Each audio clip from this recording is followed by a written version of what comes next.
From the far horizons of the unknown come transcribed tales of new dimensions in time and space.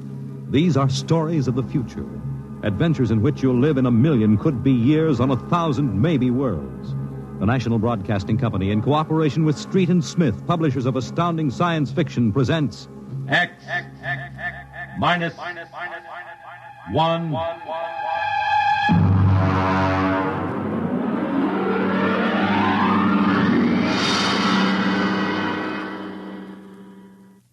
Tonight's story, Requiem by Robert Heinlein.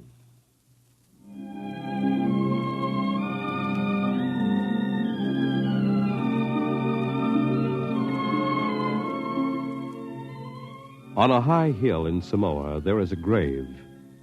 Inscribed on the marker are these words: Under the wide and starry sky, dig my grave and let me lie. Gladly did I live and gladly die, and I lay me down with a will. This be the verse you grave for me. Here he lies where he longed to be. Home is the sailor, home from the sea, and the hunter, home from the hill.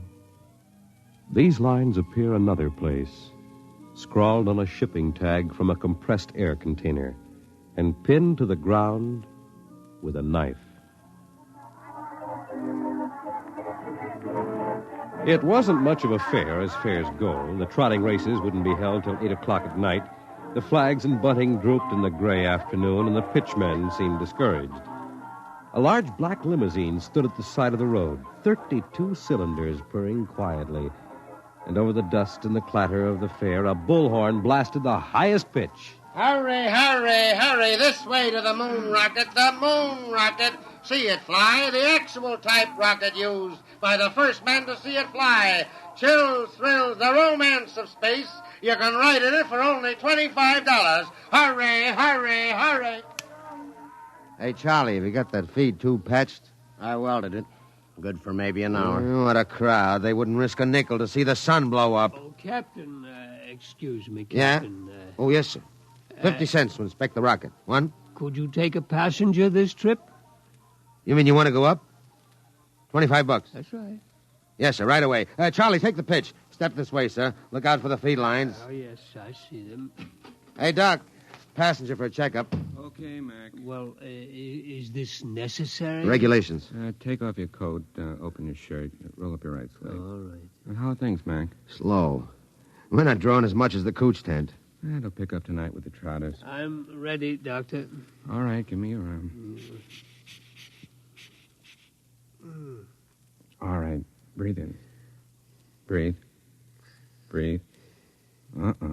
Sorry, Mac. No go, Doc? Cardiac condition I couldn't certify. I'm sorry. You mean you won't take me up? He's the doctor. Well, I rather expected it. Sorry. Between you and me, we could have used the 25. Excuse me, Captain. Yeah? Could you and your engineer have dinner with me after your flight? Dinner? At my home. My car's over there. That's your car? The limousine? That's right. You serious, Mac? You want Charlie and me for dinner? Of course. Okay. Okay. Don't see why not? Thanks.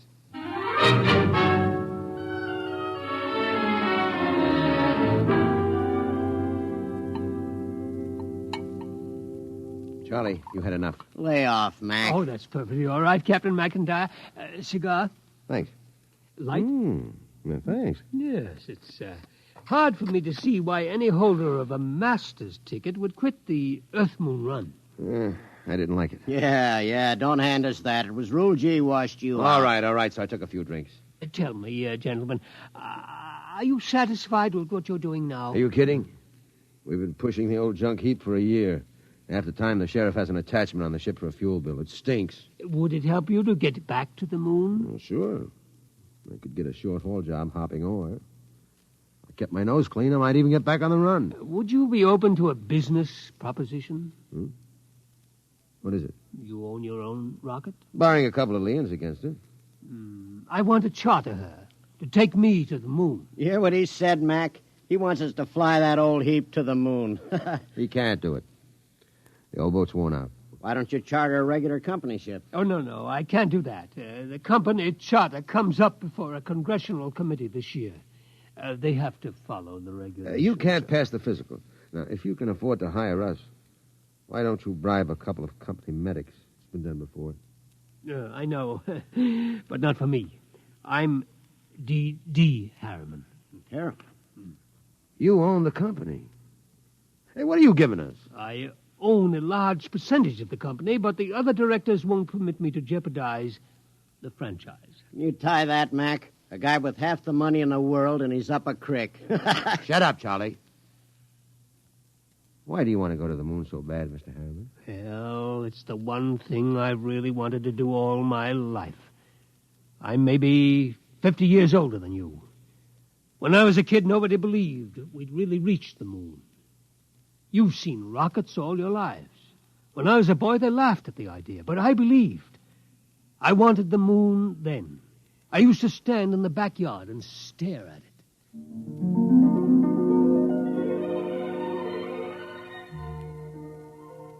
How far away is it, Mom? The moon? Far enough. Why don't people fly to the moon? They can't. Why not? They just can't. But not now, anyway. Someday I will. What? Fly to the moon. Sure. Now, come on, Del. Inside. It's way past your bedtime. There wasn't enough money for college, so I worked. Stock boy at the old Ford plant in Detroit. Accountant, credit manager for a mail order house. Then New York and Wall Street. And then transportation. The monorail line between New York and Chicago. The Atlantic Pressure Tunnel. And then Harriman rockets. Del? Del, I want to talk to you. I'm working, Charlotte. You talk to me now, Del, or you may not get another chance. What is it? Fred Lott was in.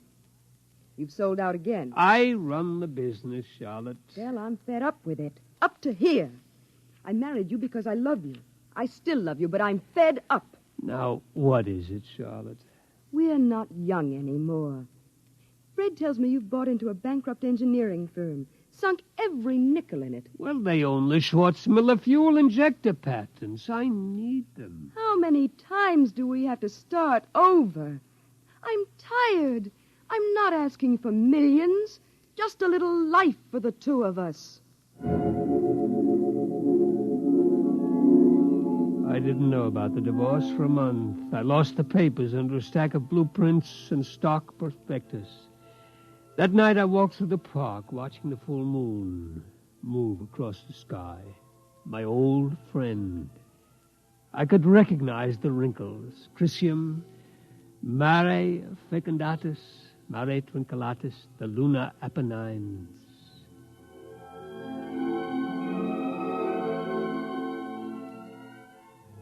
It took 2 fraudulent bankruptcies and an investigation by the Securities and Exchange Commission before we did it. The moon. There were 3 injunctions on the rocket before it blasted off. I was going on the second trip, but my considerate board served a court order on me. You can't go there. Fred, I'll break you if it's the last thing I do. Del, you've got a bad heart. That's no secret. Oh. If you die out there, the whole card house comes down. Now, we've got an equity in this corporation. We're going to see it protected. You've sucked us in on this wild scheme, and now that it paid off, you're going to sit right down here on Earth and see that the dividends come out on time. You're not going to the moon, Del. Forget it. I never went. By the time my lawyers shook off the restraining orders, the first cargo rocket had crashed in the Pacific, and Congress rushed through the Space Precautionary Act. My heart kept earthbound, and now I'm old. I've lived longer than I should, but I would not let myself die. I will not until I have set foot on the moon. There, Captain McIntyre, you asked why I wanted to go to the moon, Well? You find a ship, Mr. Harriman, and I'll drive her. You'll hit the moon. All right. Then we can get down to business. I'll have contracts drawn up for you. You two will have to buy me a ship. I can't do it openly, of course. My dear board of directors would find out and slap a court order on me. Well, we can't get credit. Oh, don't worry. I'll supply the cash in advance. Pick some ship that can be fitted for the jump. A strato yacht. Apply for a strato license. Then after it's issued, you move to a piece of desert. I'll find a strip and buy it. You mean fit her out there? Yes. We'll install extra fuel tanks, change the injectors and timers for space flight. Charlie, you think you can manage the changeover without a dockyard and shops? Well, I'll have to have a load of power tools and a lot of time. It'll be haywired and spot welded. Just so it doesn't blow up when I slap the key. It won't blow. Well, that's what you said about the last ship. Now, cut it out, will you? I ask you, Mr. Harriman, that last ship was a junk heap and we knew it. Now, this'll be different. We're going to spend some dough and do it right. Ain't we, Mr. Harriman? You spend all the money you want. I'll see that you get it.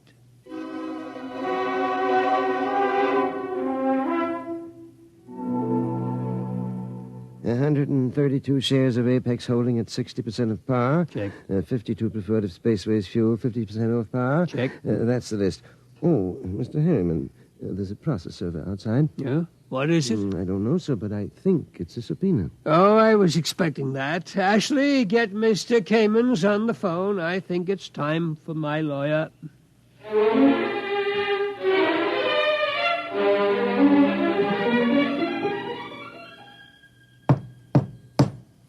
May it please your honor, counsel representing Mr. Harriman's relatives contend that his behavior for the past few weeks gives clear indication that a mind brilliant in the world of finance has become senile. They petition you to declare him incompetent and to assign a conservator to protect his financial interests and those of his heirs. May I suggest that in the last few words, my opponent gave away his entire thesis. It is evident that the petitioners believe that my client should conduct his affairs in such a way as to ensure that his nephews, nieces, and their issue will be supported in unearned luxury for the rest of their lives. Therefore, we pray this court will confirm my client in his right to do what he likes with his own. Deny this petition and send these meddlers about their business.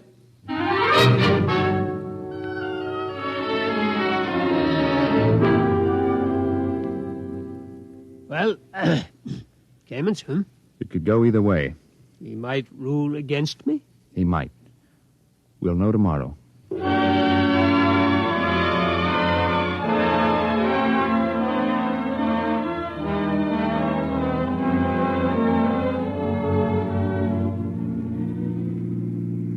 Here it is. Eccentric millionaire disappears. Yes. You eccentric, Mr. Harriman? Well, they used to call me crazy, but that depends on your credit rating. A bench warrant under contempt proceedings has been issued. They won't find me out here. How is the work going, Charlie? My end's in pretty good shape. Well, are you ready to go? My nephews will have detectives out looking for me. Well, I could run those calibration tests tonight. Take till midnight. After that, it's up to the Commodore here. There she is, Mr. Harriman. That's the job that'll take you to the moon. It's a good ship, isn't it? Hey, Mac, stop the car. Yeah. All right. Oh. He's out? Look at him. Where's his medicine? Vest pocket. Here. Break the glass. Hold it on his nose. He looks lousy. Yeah. There. He's breathing easy. Come around soon. Mac, we ain't gone through with this. Why not? It's murder. He'll never stand up under the initial acceleration. Maybe not, but that's what he wants to do. You heard him. I don't like it. He's an okay old buzzard. What do you want to do with him? Send him back to Kansas City so his no-good nephews can shut him up in the cellar? No, but... Okay, then. Now get out there and make your setup for those test runs. Get that ship ready to fly.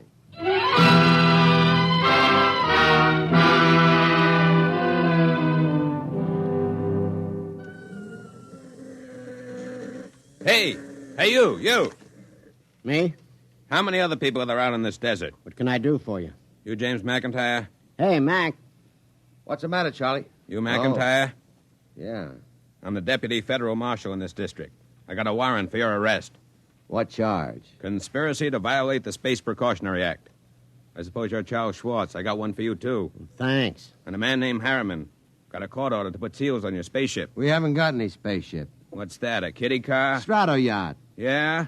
Well, I'll put seals on it until a spaceship shows up. Where's Harriman? In the shed. What shed? Oh, my knuckle. That's the one I broke playing football. I'm always hurting that finger. We gotta hurry. Get Papa to the cabin and strap him into his hammock. Right. So long, deputy. Oh, my knuckle.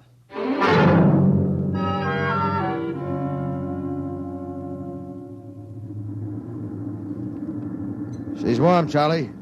Everything set back there? How do I know? I didn't have time to run tests. Tough. You all right, Mr. Harriman? I think so, but these straps are tight. Have to be when we blast off. All set, Charlie. Give me control. Check. Test keys. 1 bank. Check. 2 bank. There's an auxiliary out. We don't need it. All right, boy, hang on. Let's go.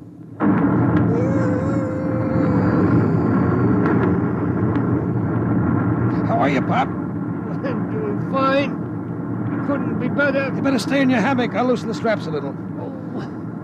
What is it? Nothing. Just go easy on that side. You ain't fooling me none, Pop. You got a couple of busted ribs. There isn't much I can do till we ground. You take a neobaritol, and I'll wake you when we cut jets. No, I'll stay awake. Okay, just as you say, Pop.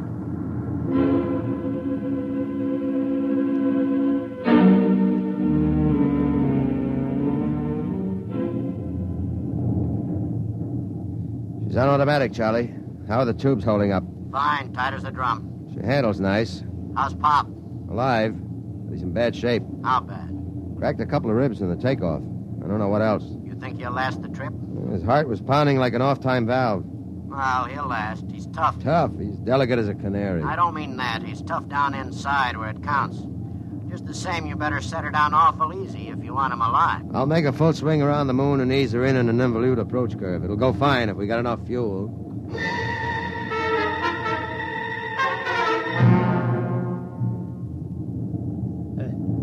Somebody call me? Something wrong, Pop? Thought somebody was calling me. I must have been asleep. I swung your hammock around. We're breaking now. There she is ahead. The moon. I've seen 1,000 photographs. There. That's Copernicus. Tycho. You know it all right, Pop. Where are you landing? Mare Imbrium between Aristillus and Archimedes. Oh, that's about 40 miles from Luna City, isn't it? Yeah. It won't be easy landing without ground approach radar, will it? I've done it before.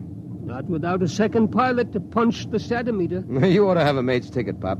You know the whole routine. You must have really studied up. Yes, that's all I could do, study until now. Oh, look at the moon. I feel as if I'm coming home. Yeah. Charlie. Yo. I'm taking her in. Cut in full power. Make it good, Mac. Pop can't take a rough one. Shut up and give me the power. I'll do my best. Okay. Dynamite setting punched. Hang on, here we go.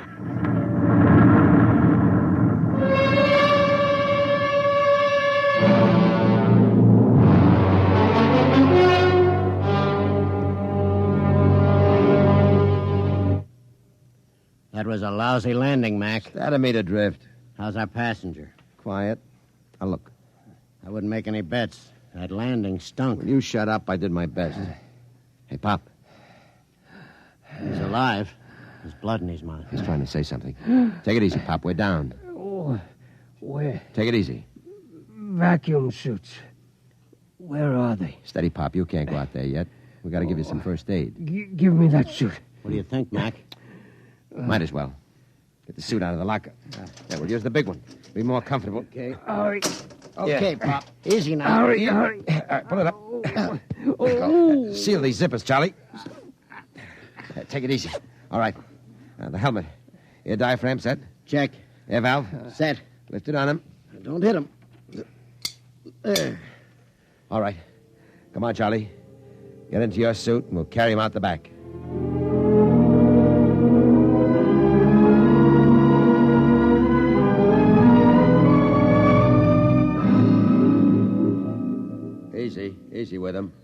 Okay. You all right, Pop? Outside. Take me outside. His left leg is gone. Get your shoulder under it. Right. Open the lock. All right, Pop. Come on. We're going out on the moon.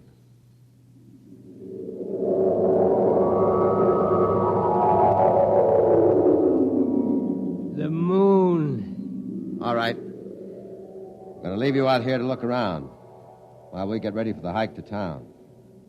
You all right? The moon. We have to break out air bottles and rig a stretcher. It's 40 miles into the dome.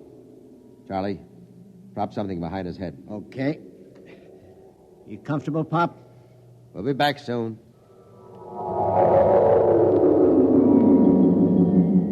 Moon. I can feel the pumice dust, and it doesn't hurt anymore. Why, there's the earth overhead, the earth in the sky, and green-blue. I'm on the moon. I'm on the moon. Del? Charlotte?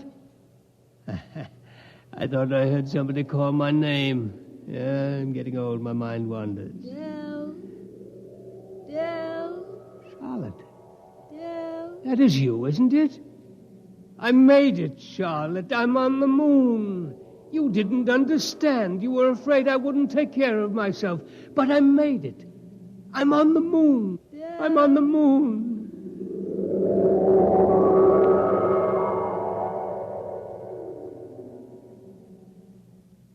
Come on, Charlie. We better get Pop going. Here, give me a hand getting him on the stretcher. Never mind the stretcher, Mac. What's the matter? He won't need it. He's dead. Oh. Better get out the pumice skis and the air bottles. It's a long walk to town. Yeah. What about him? Looks as if he's resting, doesn't he? Propped up, looking out on the pumice. Well, he hit the moon. Come on. Let's start walking.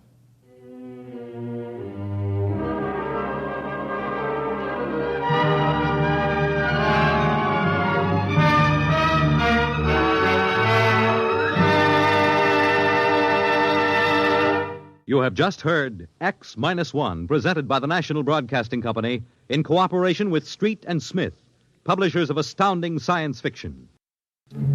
Your announcer, Fred Collins.